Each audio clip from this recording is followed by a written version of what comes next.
Hey guys, welcome back to my channel and welcome to my channel if you guys are new. Today I'm going to be doing a super exciting video. I feel like I always say that, but I'm actually really excited about this. I'm doing a makeup kit haul.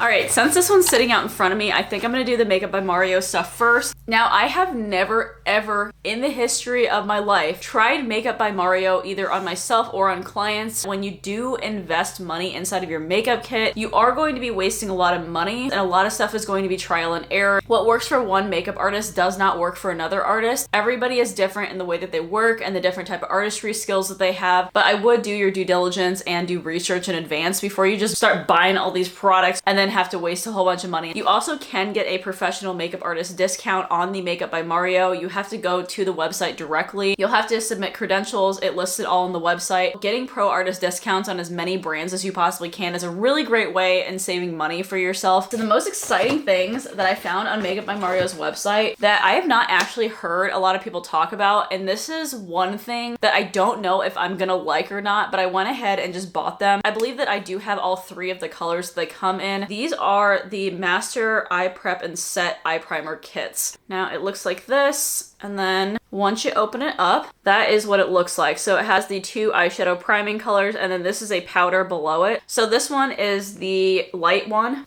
This is what the medium one looks like.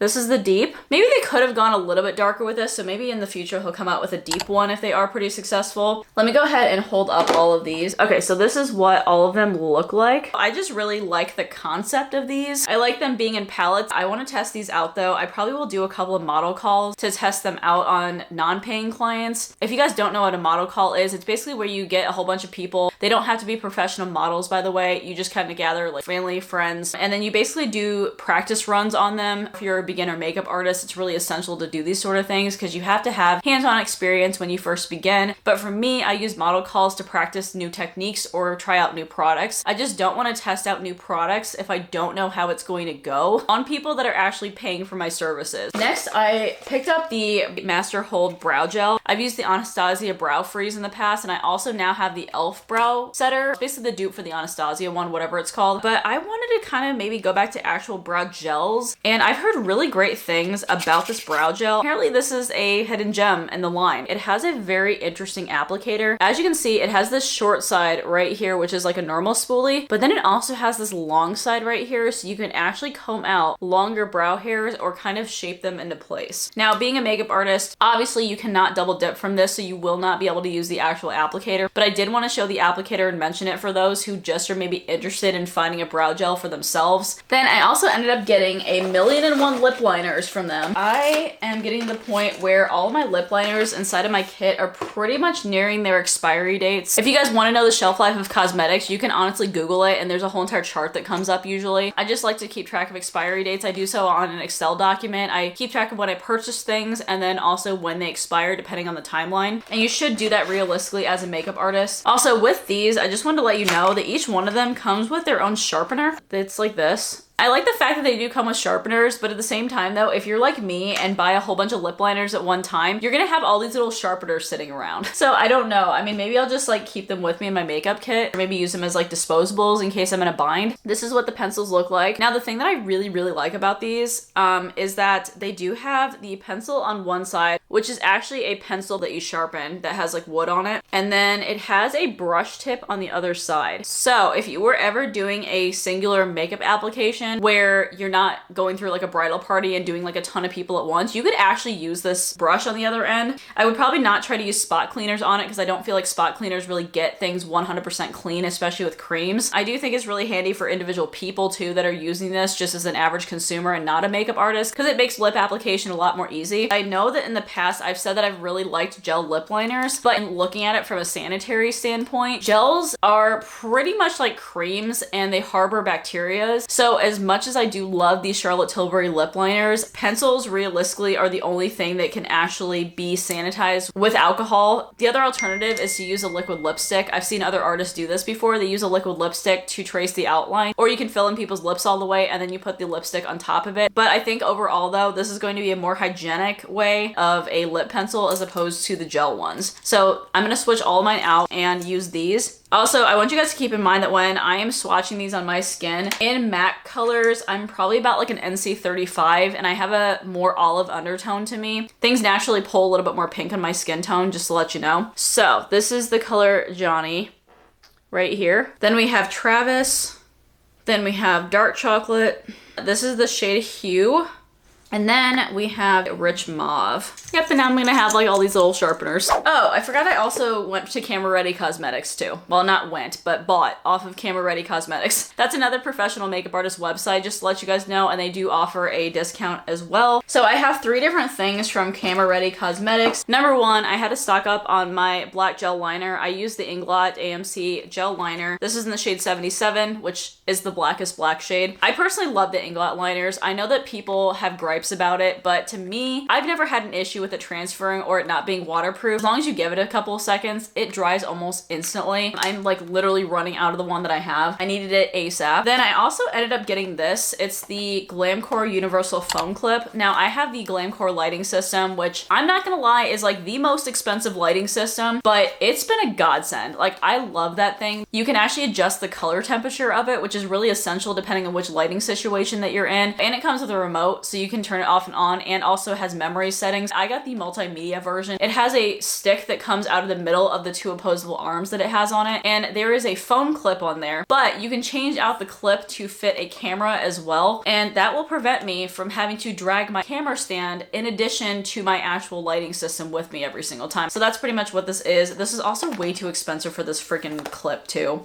The lighting system is just very expensive overall. Like I think I paid like $350 maybe for that lighting system. I mean, it's like not a cheap system at all. This is what the little camera clip looks like. I don't think I've actually ever seen an artist buy it, let alone show it. So I was never sure exactly what it looked like. These clips hook into the base of the Glamcore light, and then this is what your camera screws into. Not needed for like the everyday makeup artist, but if you film things like I do, then really essential. The last thing from Camera Ready Cosmetics is I bought a lipstick, and this is a matte red lipstick. I've heard really good things about the LA Girl matte lipsticks, so I want to try these out. I just am way too cheap to get MAC lipsticks right now because I bought all of this stuff and they discontinued the Back to MAC program, so I can't even recycle any of my stuff for free lipsticks anymore. All right, then moving on to the Sephora and the Ulta stuff. So at Ulta, I ended up getting more of my L'Oreal Lash Paradise mascara. I get it in the shade Blackest Black, and I always get waterproof. I don't even have a regular mascara that I carry in my kit anymore. I always do special events that I need to have mascara on for at least 6+ hours, and waterproof is the way to go. The next thing I got from Ulta is this Juvia's Place lipstick. Now this is a repurchase of mine, just to let you guys know. It's in the shade Muted, like a sandy brown beige sort of tone. Now I don't usually use this alone on people, but it's a really great mixer. Sometimes if you start mixing oranges or something a little bit more on the pink coral side, it tends to get a little bit neon looking. If you mix browns into it like this, it does mute out the tone a little bit, so it makes it not as bright looking. And that's exactly sometimes what I need for bridal. The next thing that I got that I was not expecting to pick up, by the way, I need to change out all of my eyeshadows inside of my makeup kit. Because of this, I needed to go back to square one, and I needed to figure out what kind of tones I need and what ones I don't use as often. So I wanted to go with a little bit more inexpensive palette for the ones that I use the most often, but still really good quality, because of the fact that if I use them up, then if I have to repurchase them, then it won't be as costly. So that's where my mindset was with that. And I thought that ColourPop has the perfect formulation for eyeshadows. Now I have tried their other palettes before, and I really like the formulation, but I have not specifically ever had the Smoke and Roses palette before. This is the color ranges, just a lot of rose tones and burgundies. I don't know if you guys actually know this about ColourPop or not, but every single one of their palettes is actually just magnetic. So all you have to do is like press on the side of here, or if you have like a magnet that's strong enough to pull it out, you can,